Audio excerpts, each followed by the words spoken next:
And tell us about your theory, Johanna. Why is it so important to promote this freedom of copyrights? Why do you think this is going to be beneficial for many of us? Right. Well, the digital technology that we have these days makes it very difficult to enforce copyright protection. So copyright in itself, there's nothing wrong with it. It's just it doesn't work anymore very well. And so we were very curious to find out if there was any industry that was very creative and also economically successful that didn't use copyright in order to make money. Because most copyright industries make money by making copies of their work and selling them. But if you can't enforce the copyright, you can't make copies that you sell.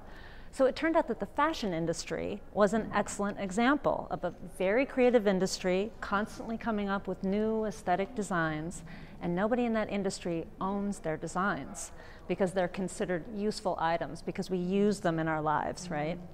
So we were very curious about what sort of mindset, how fashion designers think so that they can survive in a climate without copyright protection. So that's why we started doing a case study of the fashion industry, because we thought that many other industries like music and publishing and film would have much to learn from this kind of canary in the coal mine, fashion designers who've just never had the luxury of copyright protection. Yeah, that is very true.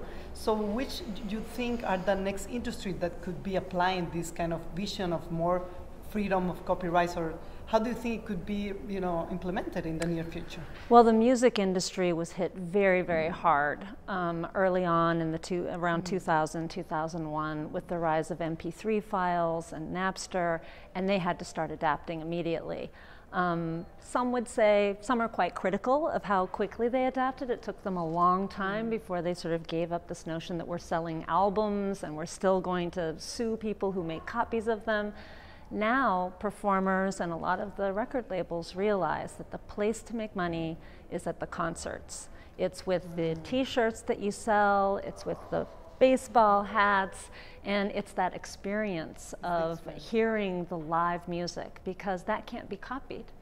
And so I think you'll find in many creative industries that they're going to prioritize monetizing the experience rather than something that could be digitally copied. That just becomes a piece of marketing. So the single is free now, and the performance is quite expensive. Yeah, that's not the way to go. Well, Johanna, it's a real pleasure to have you here. We are so excited, and we hope to see you soon in our next edition. Thank you so much. Thank you very much.